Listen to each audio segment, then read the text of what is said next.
Sekali lagi selamat pagi, salam sejahtera untuk kita semua. Selamat tahun baru. Mengawali khotbah ini, saya kira tidak apa-apa orang. Saya jabat tangan di kiri, kanan, muka belakang, cari jauh paling kurang 4. Sambil saya jabat tangan bilang selamat tahun baru. Mari sekali lagi, haga DP muka kong saya lihat tuh gigi ya. Jangan bahaga di lain kong, tangan di lain, bahaga di lain. Ya. Oke, yang lain nanti saya bantah. Nanti saya terus bantah. Paling kurang ampai tadi. Orang kan kadang-kadang terbilang sama orang itu Natal kan. Kadang-kadang orang baca tangan, tangan di mana, buka di mana. Ini betul-betul. Jadi dia tidak lihat apa DP nama, dia tidak lihat dia sesuai jabat tangan tadi atau enggak. Pas apa? Wah, sekedar. Lebih bagus saya bilang sejabat tangan agak DP muka kok saya lihat tuh gigi gigi kurang 2 biar T1 itu gigi biar sudah ada gigi saya lihat sana tuh gusi ya toh. Sekali lagi selamat tahun baru.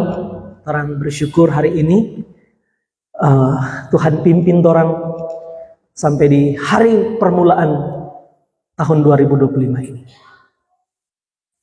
Dan saudara yang kasih dalam Tuhan Yesus Kristus, sudah 2,5 tahun kami ditugaskan Tuhan melalui Sinode Kebin, tentu datang pelayanan di jemaat ini, Jemaat Kemim Bait Lahim Kauneran wilayah Sondar 1.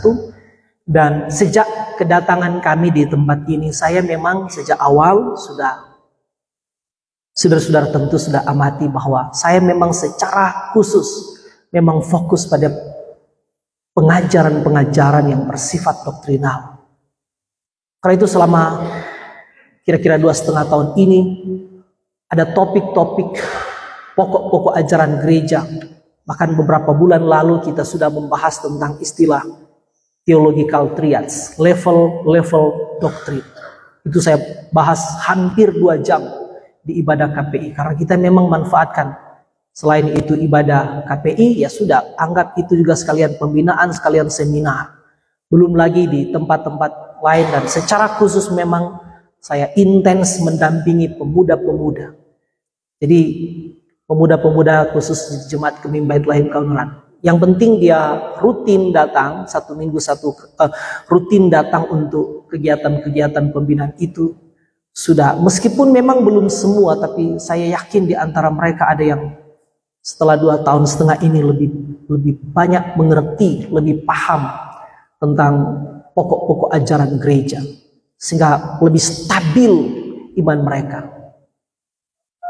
Dengan demikian, itu juga akan berdampak pada apa?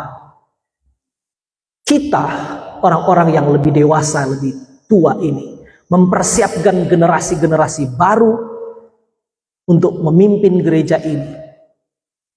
Ketika anak-anak muda kuat, secara khusus dalam hal-hal doktrin mereka kuat, maka orang boleh bayangkan ketika orang misalnya menjadi pelayan-pelayan khusus, jadi pemimpin-pemimpin gereja di masa depan. Betapa kuatnya kerja-kerja pelayanan karena dibangun di atas fondasi yang benar.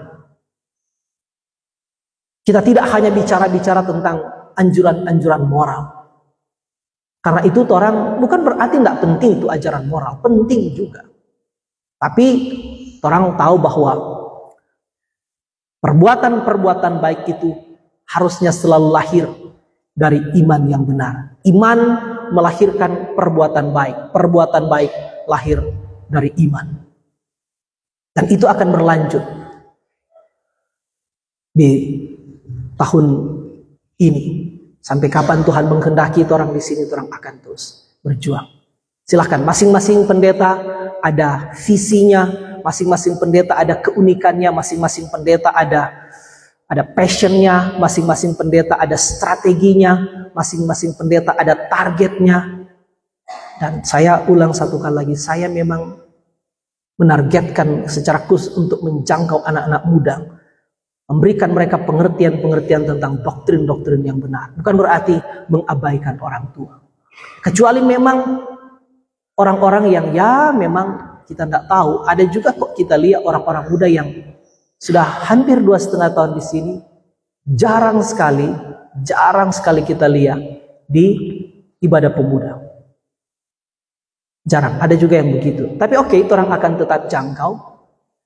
Dan maaf ya untuk mengatakan kalimat yang berikut ini. Sebagian besar, ini nanda semua, sebagian besar yang misalnya menganggap semua gereja sama Jo, itu rata-rata memang yang nyanda aktif di ibadah, secara khusus di pembinaan. Sehingga orang menganggap semua gereja sama Jo, yang penting ada salib, yang penting ada pakai nama Yesus, yang penting pakai Alkitab sama. Karena begitu gampang orang digoncang oleh pengajaran-pengajaran sesat. Asal dia menyebut diri hamba Tuhan, asal dia berdiri di mimbar gereja, dan sekarang dipermudah penyesatan itu melalui media sosial yang begitu masif. Orang lihat. Karena itu juga saya secara pribadi memang salah satu pendeta yang menjadi pengguna aktif media sosial. Termasuk sering khotbah-khotbah dari mimbar ini dipublikasi, disampaikan secara terbuka dengan perantaraan media sosial. Termasuk hari ini. Orang yang hadir di sini berapa? Tanggal 26 Desember yang hadir berapa orangnya? 600-an.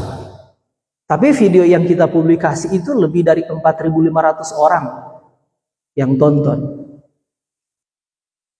Berapa persen? Orang boleh menjangkau orang di luar sana. Ada seorang pengajar Alkitab di Inggris namanya David Pawson. Dia bilang begini, ketika anak-anak Tuhan berhenti bicara, anak-anak iblislah yang akan terus buka mulut. Atau orang tidak akan berhenti bicara. Nah, pagi ini atau hari ini di permulaan tahun, orang lagi-lagi diajak untuk membaca, merenungkan. Ayat yang orang baca tadi itu menjadi ayat yang penting. Dua ayat yang penting secara khusus ketika membicarakan satu kali lagi tentang doktrin keselamatan. Saya senang sekali ketika buka MTPC, wah kita senang sekali karena baru mau memulai permulaan tahun ini, orang langsung bicara tentang ini. Sehingga diharapkan mimbar-mimbar gereja di minggu ini atau di hari ini tidak hanya sekedar membicarakan motivasi-motivasi moral, sehingga kadang-kadang pengkhotbah tidak ada beda dengan para motivator yang muncul di TV. Tapi betul-betul Kristuslah yang menjadi berita utama gereja sejak hari permulaan tahun ini dan harapan kita untuk sepanjang tahun ini. Kalau Kristus tidak lagi menjadi berita utama gereja, maka gereja bukan lagi gereja. Gereja hanya menjadi gereja selama Kristus yang menjadi berita utama gereja. Amin.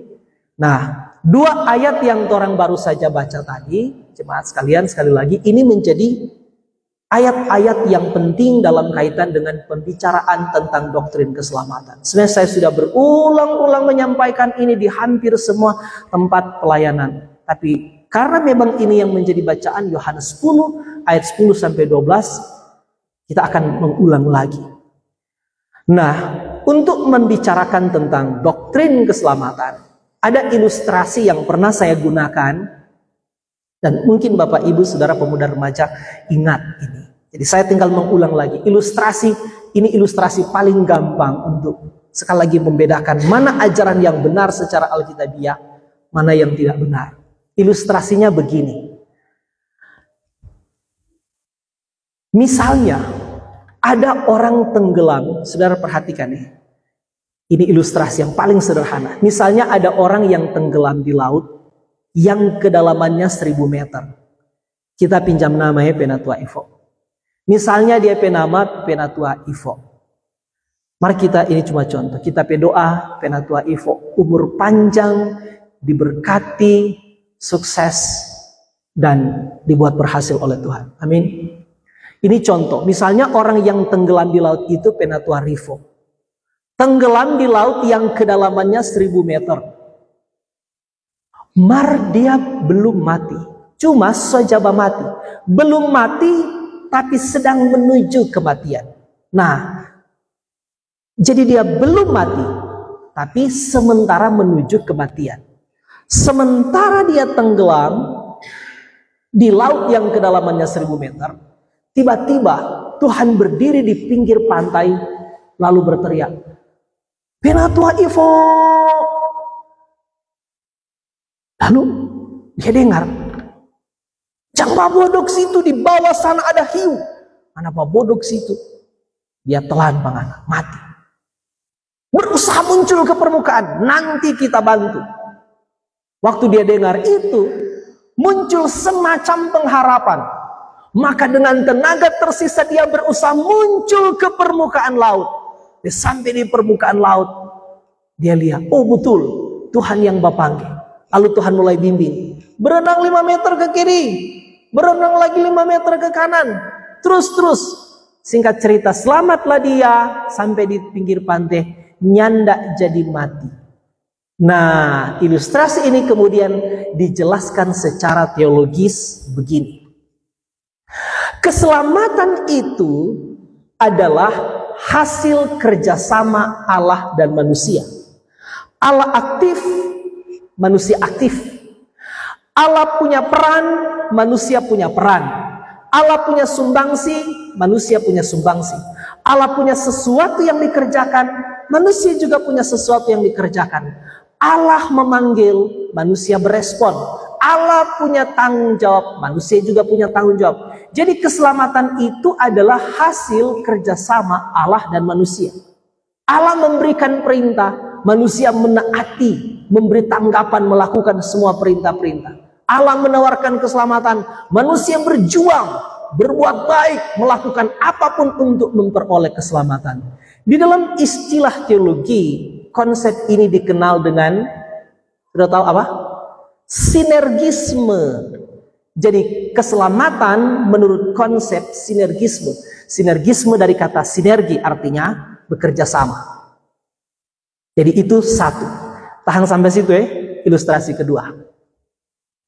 Ilustrasi kedua, ada orang sama DP kasus. Triksi kita pinjam nama ya. Ada orang tenggelam di laut yang kedalamannya 1000 meter. DP nama contoh Triksi dah. Ini cuma contoh. Triksi itu atau? Iya Triksi. Ini cuma contoh. Mari kita berdoa. Ini cuma contoh Triksi. Kita berdoa Triksi umur panjang, sukses, berhasil, Tuhan berkati, menjadi berkat. Ada orang yang tenggelam di laut. Contoh satu tadi. Contoh dua Triksi. Orang ini tenggelam di laut yang kedalamannya 1000 meter. Dia beda dengan kasus tadi. Dia so mati. So sampai di dasar laut. So ndak bisa apa. Memang kalau so mati so ndak bisa apa-apa Kang. So mati so sampai di dasar laut. So ndak bisa apa-apa. Betul-betul so mati. Lalu Tuhan datang. Tuhan menyelam ke bawah laut. Tuhan angkat dia. Tuhan bawa di pinggir pantai. Kong Tuhan hembus nafas baru. Kong dia hidup ulang. Ilustrasi ini kemudian diterangkan secara teologi begini. Keselamatan itu adalah tindakan sepihak dari Allah. Allah aktif, manusia pasif. Allah berjasa, manusia tidak ada jasa. Allah berperan, manusia tidak ada peran. Allah saja yang punya sumbangsi, manusia tidak. Seluruhnya Allah yang merencanakan, Allah yang mengerjakan, Allah yang bertindak. Semuanya adalah tindakan inisiatif dari Allah. Tindakan, bukan hanya tindakan inisiatif dari Allah, tapi keselamatan itu adalah tindakan sepihak. Hanya Allah yang berjasa, hanya Allah yang berperan, hanya Allah saja. Manusia tidak ada jasa, tidak ada peran, tidak ada sumbangsi. Jadi dalam istilah teologi, konsep ini dikenal dengan monergisme. Yang tadi apa pertama? Penatua Ivo, dia pakai konsep apa? Sinergisme. Kalau Triksi pakai contoh tadi, monergisme. Sekarang, yang benar secara Alkitabiah yang mana? Ini sudah berulang-ulang kan saya terangkan. Yang benar secara Alkitabiah, konsep keselamatan yang benar secara Alkitabiah. Karena dua konsep inilah, paling kurang dua konsep besar inilah yang ada, bukan hanya di agama-agama, tapi bahkan di dalam gereja sendiri. Masih ada tuh dua konsep ini. Sekarang kita tanya ulang. Menurut Alkitab, yang benar yang mana? Pakai contoh Penatua Ivo atau pakai contoh Triksi? Yang benar secara Alkitabiah adalah pakai contoh Triksi. Keselamatan itu yang benar, bukan hasil kerjasama Allah dan manusia. Keselamatan itu adalah tindakan sepihak dari Allah. Karena itu, konsep sinergisme itu tidak Alkitabiah. Dan puji Tuhan secara khusus orang Geming, orang adalah gereja Calvinis. Gereja Calvinis menganut prinsip monergisme. Keselamatan itu tindakan sepihak dari Allah. Itu sebabnya ayat-ayat selain yang orang baca hari ini, ada ayat-ayat lain yang populer. Misalnya Efesus 2 ayat 8-9. Sebab karena kasih karunia kamu diselamatkan oleh iman, itu bukan hasil usahamu tetapi pemberian Allah, itu bukan hasil pekerjaanmu. Jangan ada orang yang memegahkan diri. Atau Titus 3 ayat 5. Pada waktu itu dia telah menyelamatkan kita bukan karena perbuatan baik yang telah kita lakukan, tetapi karena rahmat-Nya. Atau misalnya Yohanes 3:16 yang orang so hafal dari sekolah minggu kan? Karena begitu besar kasih Allah akan dunia ini sehingga Ia telah mengaruniakan anaknya yang tunggal supaya setiap orang yang percaya kepadanya tidak binasa melainkan beroleh hidup yang kekal. Termasuk ayat yang baru saja orang baca hari ini, Yohanes 10 ayat 10. Aku datang supaya mereka mempunyai hidup dan mempunyainya dalam segala kelimpahan. Nah, ini bukan kata kelimpahan. Aku datang supaya mereka mempunyai hidup, bahkan mempunyainya dalam segala kelimpahan. Hidup yang berkelimpahan di sini tidak berbicara tentang materi, tapi ini berbicara tentang hidup yang kekal. Karena kalau Yesus petujuan datang untuk memberikan hidup yang berkelimpahan dalam pengertian kelimpahan secara materi, maka orang tidak usah percaya Yesus. Karena banyak orang di dunia ini yang tidak percaya Yesus lebih kaya dari orang. Betul enggak? Bahkan banyak ateis di dunia ini yang lebih kaya dari orang Kristen, yang lebih sukses dari orang Kristen. Uang mereka lebih banyak, bisnis mereka lebih lancar. Kadang-kadang juga orang dapati kan, ada banyak ateis di dunia ini yang otak mereka lebih pintar. Mereka boleh jadi profesor, mereka jadi politisi, mereka boleh jadi pemimpin, mereka boleh menjadi penguasa, tapi mereka sama sekali ateis. Mereka tidak pernah beriman kepada Yesus Kristus. Bukan? Orang-orang yang paling menentang Tuhan boleh menjadi pemimpin besar dunia. Termasuk apa yang terjadi di Amerika, bukan? Dulu orang mengeluk-elukkan Barack Obama. Seluruh dunia mengeluk-elukkan Barack Obama. Saya sudah pernah bahas dari mimbar ini, bukan? Termasuk kita lagi dulu, kata. Waktu tahun berapa dia pertama jadi presiden?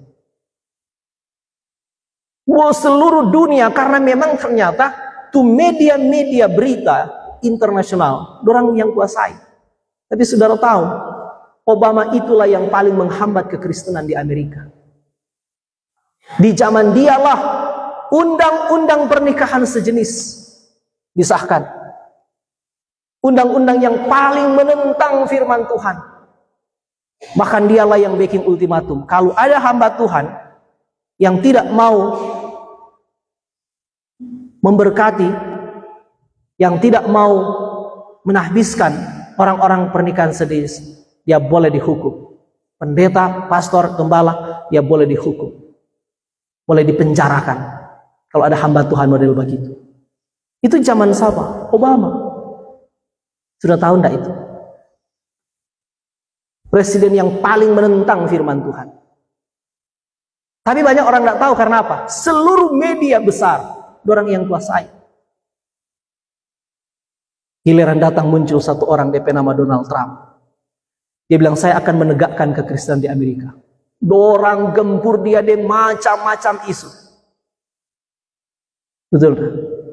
Isu perzinahan lah, isu ini, isu itu. Kenapa? Karena media berita besar itu orang yang kuasai, para ateis yang kuasai. Tapi ini memang begitu masif. Tapi puji Tuhan, Donald Trump terpilih lagi. Wah, dia bilang kalau kita mau jadi presiden, kita akan tegakkan ulang kekristenan di Amerika. Mari kita buat Amerika besar lagi. Make America great again. Dengan apa? Dengan nilai-nilai kekristenan. Dia kampanye, dia bilang ini buku saya. Kristus adalah Tuhan saya. Kristus adalah Raja saya. Kalau saya menang, itu bukan karena hebatnya saya. Bukan karena kalian mendukung saya. Kalau saya nanti terpilih presiden, itu karena Kristus yang menganugerahkan itu kepada saya. Saya Kristen, saya menggunakan Alkitab, dan Kristus adalah Rajaku. Kristus adalah Tuhan. Tiba-tiba muncul DP saingan. Sama tak DP saingan? Itu Obama DP saingan baru-baru tuh perempuan. Kamala Harris. Dia bilang, ini Donald Trump yang mengucapkan Kristus adalah Tuhan. Salah besar dia. Salah dia. Nggak benar dia. Jangan pilih Pak dia. Ngapain mengucapkan selamat Natal? Ngapain? Dia kritik-kritik. Puji Tuhan dia nggak jadi. Puji Tuhan. Banyak orang yang tahu kan, karena ini ditutup-tutup. Di zaman Obama, sekolah-sekolah tidak boleh berdoa Bapa Kami. Nggak boleh. Semua simbol-simbol Kristen di sekolah turunkan. Kalau ada salib-salib di sekolah-sekolah, turunkan. Nggak boleh ada. Bayangkan itu. Tapi datang Obama, dia bilang, saya naik ulang tuh salib-salib. Kita akan membesarkan Kristus. Orang-orang, bayangkan selama 2 periode tuh Obama berkuasa. Itu kita maksud contoh. Kalau Yesus datang di dunia memberikan hidup yang berkelimpahan dalam pengertian kelimpahan materi, kayaknya salah orang pilih. Orang-orang yang nyandak beriman yang ateis pun jauh lebih hebat, jauh lebih pinter, jauh lebih sukses, jauh lebih punya banyak uang, jauh lebih berkuasa daripada orang-orang yang paling saleh. Sementara ada orang-orang yang saleh, ada orang-orang yang berpuluh-puluh tahun menjadi majelis, menjadi hamba-hamba Tuhan, menjadi penatua diaken. Pergumulannya tidak selesai-selesai, sakitnya tidak sembuh, air matanya tidak berhenti-berhenti mengalir. Ini apa? Dan karena itu saya katakan ulang, ayat ini tidak bicara tentang kelimpahan secara materi, tapi bicara tentang hidup yang kekal. Aku datang supaya mereka mempunyai hidup, bahkan mempunyainya di dalam segala kelimpahan. Dengan kata lain, kalau Yesus tidak datang, orang tidak mungkin akan selamat. Tapi puji Tuhan, sepanjang bulan Desember orang bicara tentang kenapa Kristus datang. Salah satunya adalah kalimat diucapkan sendiri oleh Yesus Kristus. Aku datang supaya mereka boleh mempunyai hidup yang kekal. Sekarang pikirkan, artinya bukan berarti bahwa mengikut Kristus orang juga tidak mau dapat apa-apa. Tidak juga. Sekarang pikirkan begini. Sedangkan hidup yang kekal Yesus sanggup berikan dengan cuma-cuma. Masakan hidup kita sementara di dunia ini tak sanggup dia jaminkan. Amin.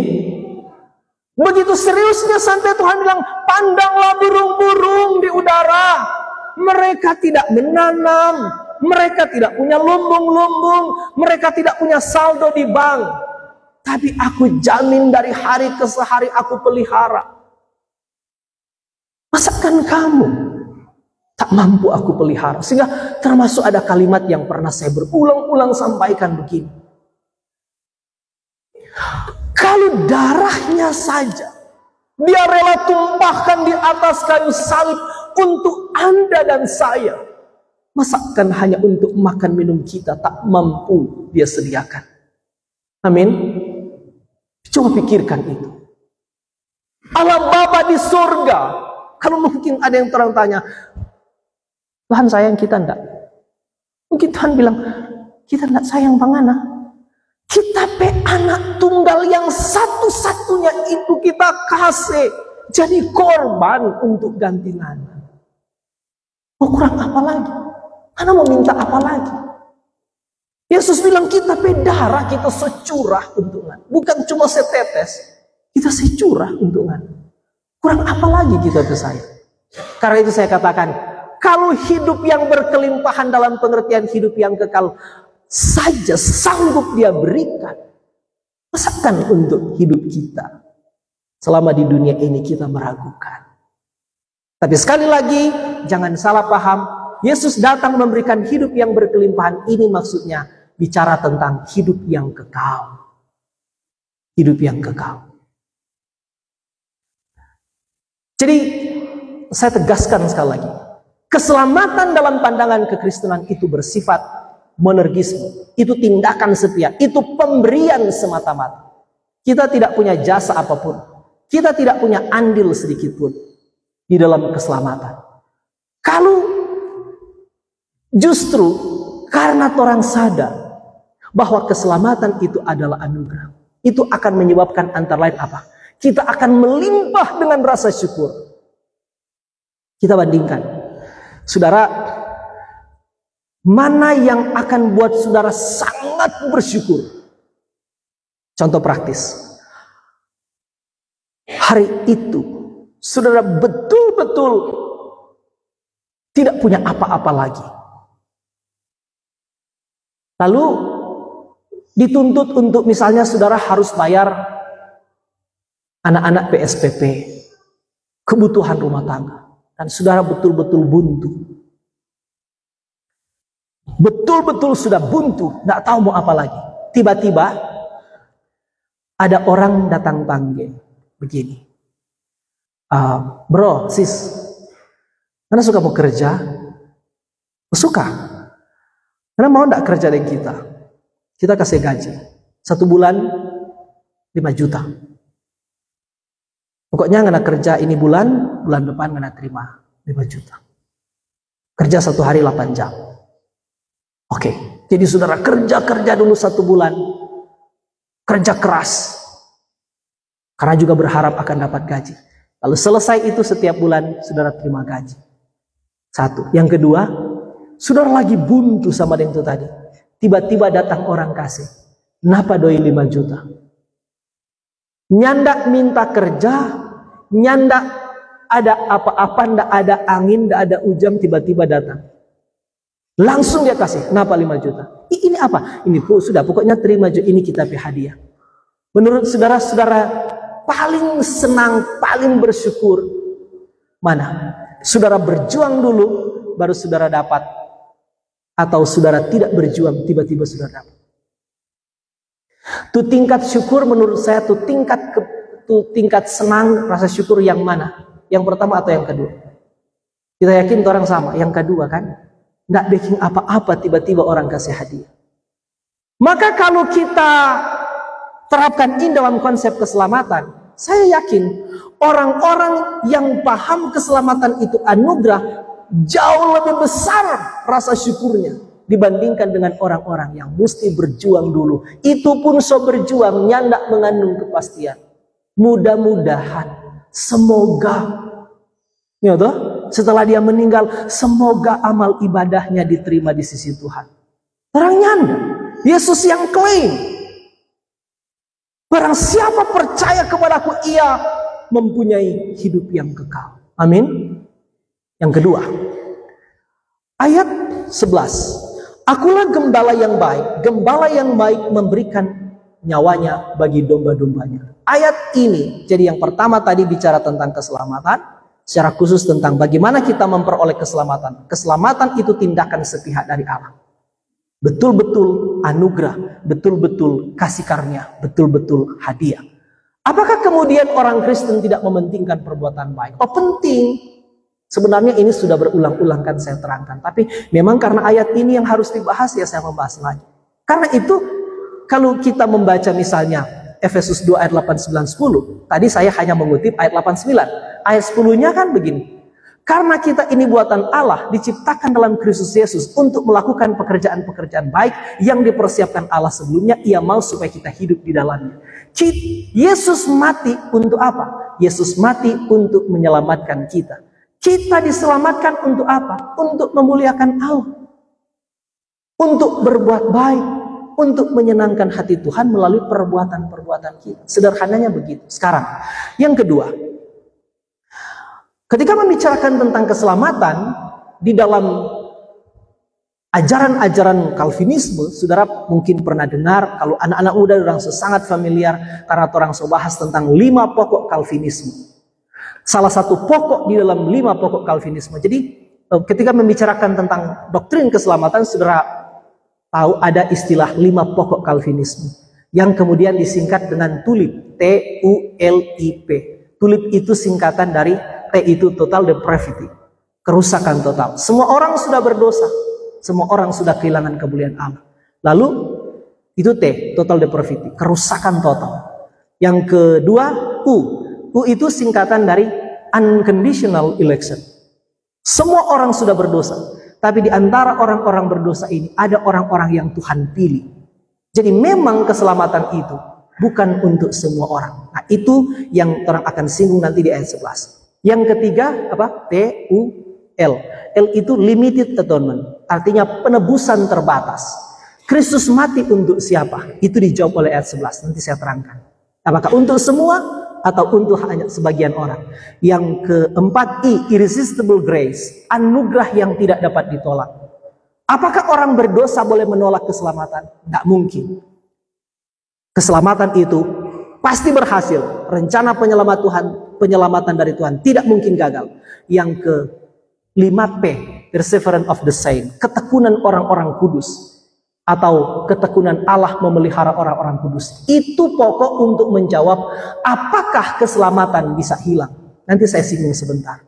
Apakah keselamatan boleh batal? Tapi orang fokusnya dulu ayat 11. Yesus bilang begini, akulah gembala yang baik. Gembala yang baik memberikan nyawanya untuk domba-dombanya.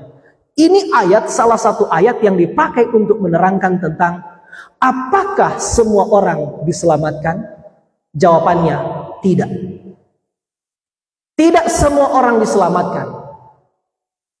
Dari mana dalilnya? Salah satu yang perikop yang orang baca. Ada orang-orang yang Tuhan sebut sebagai domba-dombaku. Merekalah, kepada merekalah. Jadi pertanyaannya begini. Yesus mati untuk siapa? Darah Yesus itu dicurahkan untuk siapa? Cuma 2 alternatif, cuma 2 pilihan. Untuk semua orang atau untuk sebagian orang. Menurut saudara, darah Yesus itu dicurahkan untuk siapa? Untuk semua atau untuk sebagian? Kematian Yesus itu untuk menebus dosa siapa? Untuk menebus dosa semua orang atau sebagian orang? Menariknya di dalam perikop yang orang baca ini, muncul istilah yang penting. Satu, Yesus bilang, gembala yang baik memberikan nyawanya untuk domba. Akulah gembala yang baik. Gembala yang baik memberikan nyawanya bagi domba-dombanya. Jadi ada orang-orang yang disebut domba-domba Kristus, yaitu orang yang dipilih dan orang kemudian diselamatkan menjadi beriman. Mari yang menarik kalau saudara baca. Coba saudara baca Alkitab saudara di ayat 26. Jadi setelah singkat cerita, setelah Yesus mengucapkan kalimat-kalimat ini, muncul pro kontra. Ada yang percaya, ada yang menolak, malah mereka berusaha untuk membunuh Yesus. Nah, orang-orang yang tidak percaya ini Yesus sebut apa? Coba lihat di ayat 26. Yesus sebut apa, dorang? Tetapi kami tidak percaya. Karena apa kata? Karena kamu tidak termasuk domba-dombaku. Jadi di perikop ini ada orang yang disebut domba-dombaku, ada yang bukan, ada yang bilang kamu tidak termasuk dombaku. Jadi di dalam Calvinisme tidak percaya keselamatan itu untuk semua orang. Penebusan itu bukan untuk semua orang. Penebusan itu bersifat terbatas. Karena itu prinsip ketiga dari 5 pokok Calvinisme adalah L, limited atonement, penebusan terbatas. Penebusan terbatas. Hanya jadi Yesus memberikan nyawanya. Yesus mencurahkan darahnya. Untuk siapa? Untuk semua orang? Tidak. Tidak. Hanya untuk sebagian orang. Kadang-kadang memang istilah untuk semua orang muncul di dalam Alkitab. Tapi apakah semua orang berarti semua orang? Kadang-kadang kan misalnya Yohanes 3:16, karena begitu besar kasih Allah akan dunia ini. Nah, dunia kan bukan hanya dosa kita, tapi juga dosa semua orang. Apakah kata semua orang betul-betul berarti semua orang? Kita kasih contoh satu ayat, Jo. Coba saudara baca tuh Lukas pasal 2. Itu contoh ya. Sendak lama ini kita semua kelar karena ini kurang berulang-ulang, Pak. Paling lat ini 10 menit saya kelar. Lukas pasal 2 ayat 1. Coba. Pada waktu itu Kaisar Agustus mengeluarkan suatu perintah, menyuruh mendaftarkan orang. Di mana kata? Semua orang di mana? Semua orang di seluruh dunia.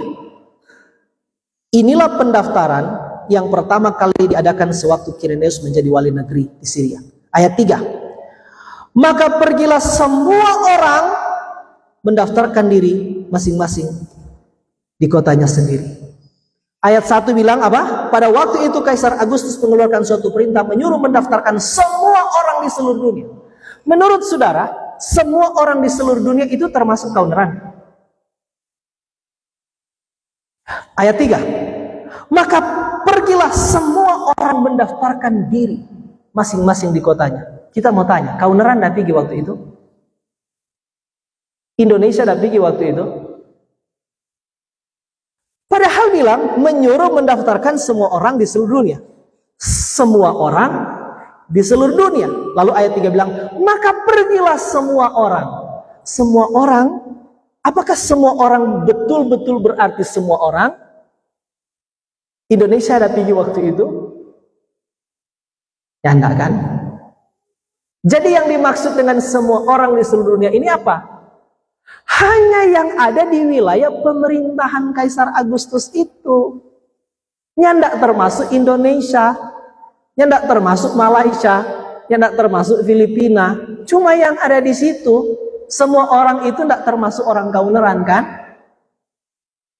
Jadi ketika dikatakan Yesus juga menyelamatkan semua orang tidak benar-benar berarti semua orang. Contohnya karena itu di sini di Injil Yohanes 10 Yesus bilang, Yesus memberikan nyawanya untuk domba-dombanya. Ada orang-orang yang tidak percaya. Yesus bilang, memang kamu tidak termasuk domba-dombaku, dan aku tidak memberikan nyawaku untuk yang bukan domba-dombaku. Begitu DP konsep. Jadi keselamatan itu atau darah Yesus dicurahkan untuk siapa? Bukan untuk semua orang. Sekarang saya kasih lebih tajam ini. Bapak pikir kalau kematian Yesus itu berlaku untuk semua orang, apapun dia, latar belakang kepercayaan apapun dia, siapapun dia, kalau Yesus mati untuk dia, seharusnya tidak ada orang yang boleh pergi ke neraka. Oke, saya sederhanakan. Dosa itu kadang-kadang dianggap hutang. Alkitab bilang, dari mana? Misalnya itu muncul di doa Bapa kami. Dan ampunilah kami, apa?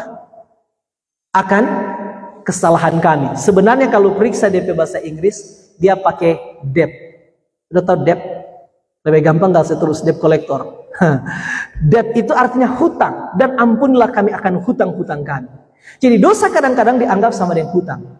Jadi kalau dosa dianggap sama dengan hutang, lalu Tuhan so bayar semua orang pe utang. Orang masih berhutang gak? Ya enggak. Maka begitu. Kalau semua orang pe dosa Tuhan so tebus, maksudnya darah Yesus itu dicurahkan untuk semua orang, dalam pengertian betul-betul semua orang, maka seharusnya masa dia pe dosa Tuhan sebut so tebus, kong di hari penghakiman Tuhan tetap bawa dia di neraka. Berarti sia-sia dong tuh Yesus pe kematian. Padahal Yesus so tebus dia pe dosa. Kan berarti begini. Kita mau bikin lebih sederhana begini.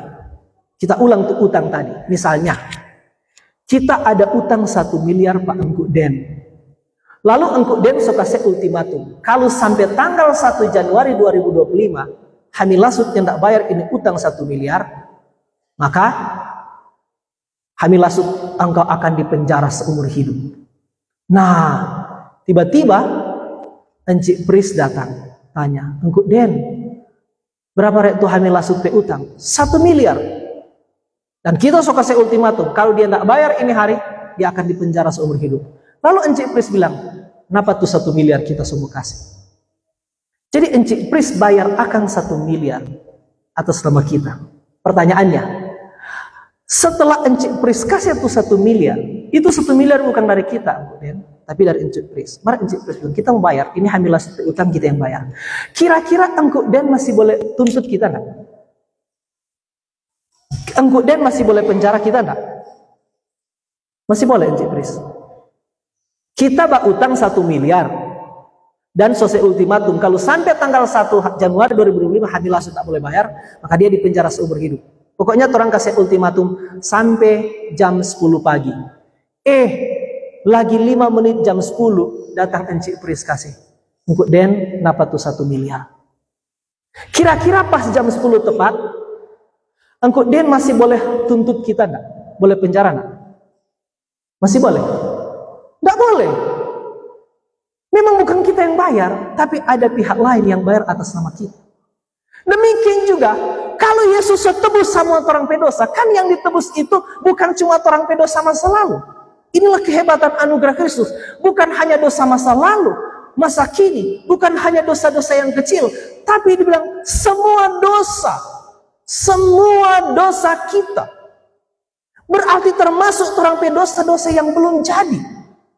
Beberapa minggu yang lalu ada seorang penatua di wilayah Sodor 1 ini BWA Pak kita. Pendeta, menurut pendeta yang Yesus tebus itu dosa yang mana? Dosa masa lalu saja atau termasuk dosa yang masa depan juga? Bagaimana orang mau mengerti? Kita bilang begini dengan kalimat sederhana. Kalau Yesus cuma tebus orang pedosa masa lalu, orang belum aman. Karena apa? Kalau Tuhan cuma tebus orang pedosa masa lalu, masih mungkin tidak orang berdosa di masa depan, sekecil apapun itu. Masih bisa. Maka kalau Yesus cuma tebus orang pedosa masa lalu, maka orang belum aman. Tapi Alkitab bilang, nyanda. Dari mana orang dapat dalil ini? Nanti di Yohanes 10 ayat 28. Udah bagus gua ini Yohanes 10 mesti urai satu-satu. Nanti di ayat 28 muncul kalimat yang sangat sakti.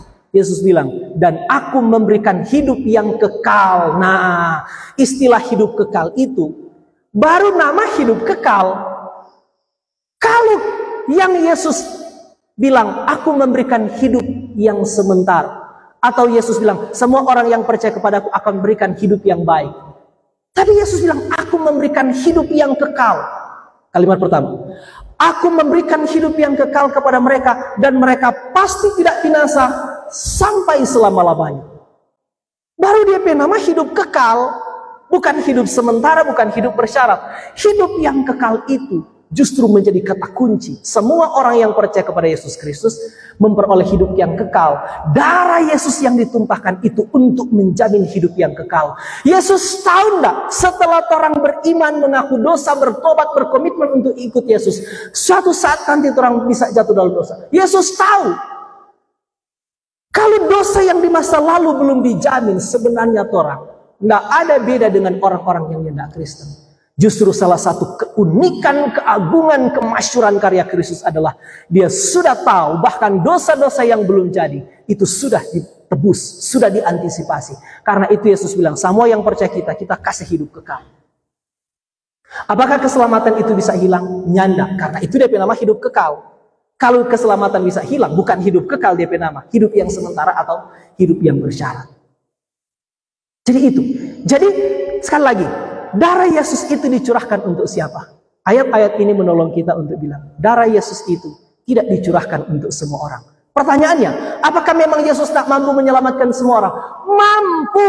Yesus mampu, sangat mampu, tapi bukan itu tuh rencana Allah. Memang dari kekal ada orang-orang yang sudah dipilih. Itu yang Alkitab bilang. Di mana itu dah tulis? Efesus pasal 1 ayat 4. Sebab di dalam dia, di dalam Kristus, Allah telah memilih. Nah, memilih kita. Kapan? Sebelum dunia dijadikan, supaya kita kudus dan tak bercacat di hadapannya. Memang ada orang yang Tuhan pilih. Masalahnya orang tidak pernah tahu siapa dipilih, siapa tidak dipilih. Akan nampak pada responnya. Yaitu mereka yang menerima Kristus. Nah, di sini, di ayat tadi, ayat berapa tadi? Ada orang ayat 26, ada orang-orang yang tidak percaya kepada Yesus Kristus. Itu tanda memang mereka tidak dipilih. Jadi sekali lagi, Yesus mati untuk siapa? Untuk orang-orang pilihan. Yesus mati untuk orang-orang yang disebut orang percaya. Yesus mati untuk orang-orang yang disebut domba-domba Kristus. Sekali lagi, bukan berarti Yesus tidak mampu mati untuk semua orang. Yesus mampu mati, bisa saja mati. Tapi itu bukan rencana Allah. Jadi untuk semua orang tidak, hanya untuk sebagian orang. Karena itu sekali lagi prinsip ketiga dari 5 pokok Calvinisme. TUL, limited atonement. Penebusan itu bersifat terbatas. Kalau Yesus, kita ulang tadi, pertegas. Kalau Yesus mati untuk semua orang, harusnya Yudas juga mesti masuk surga. Betul enggak? Yesus tebus, tapi Alkitab bilang apa tuh Yudas? Yudas pun dicampakkan. Yudas binasa. Artinya yang tidak adil kan tuh Tuhan, kita contoh tadi. Encik Priso bayar akang, kita pe utang 1 miliar. Marpas jam 10, engkau den tuntut lagi kita. Mesti bayar apa utang. Itu tadi dan apa? Masa mau tuntut? Jadi DP nama, hutang 1 bayar 2. Iya toh? 1 kali Encik Pris bayar akang, 1 kali kita bayar akang. Nah sama dengan begitu tuh keselamatan. Kalau misalnya orang pedosa, Tuhan Yesus sok ampuni dengan dia darah dia curahkan. Tapi pada hari penghakiman orang tetap masuk neraka. Berarti satu dosa dihukum 2 kali. 1 kali dihukumkan pada diri Kristus dan 1 kali dihukumkan langsung pada orang. Dan ini aneh, Tuhan yang tidak mungkin begitu. Manusia boleh mungkin curang tidak adil begitu, tapi Tuhan yang tidak mungkin. Karena semua orang pedosa sudah ditanggungkan, sudah dihukumkan pada diri Kristus. Karena itu orang punya pilihan. Orang yang percaya Yesus, maka semua orang pedosa ditanggungkan kepada Kristus. Tapi orang yang tidak percaya Yesus, orang pedosa, orang tanggung sendiri. Bagaimana? Mau tanggung sendiri? Atau Yesus bilang, kita tanggung akal. Orang ada syarat, percaya apa kita? Saudara mau pilih mana? Mau tanggung sendiri itu dosa atau Yesus mau tanggung akal? Itu kan pilihannya. Yesus bilang, yang percaya apa kita tanggung akan DP dosa. Karena memang kamu tidak mampu tanggung. Tapi kamu yang tidak percaya apa kita, silahkan. Nanti kamu tanggung sendiri. Yesus tidak pernah paksa orang untuk percaya dia. Yesus memanggil dengan penuh kasih. Karena itu, pada kita semua, kita bersyukur hari ini kita mendengarkan kabar baik sekaligus memberi tantangan. Dan kepastian keselamatan. Bahwa kalau hidup kekal saja Tuhan sediakan bagi kita.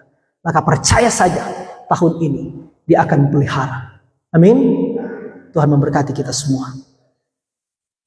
Jika masih ada puji-pujian diberi kesempatan. Saudara-saudara, mari kita memberikan persembahan syukur kita kepada Tuhan. Sambil kita menyanyi Tuhan pencipta semesta.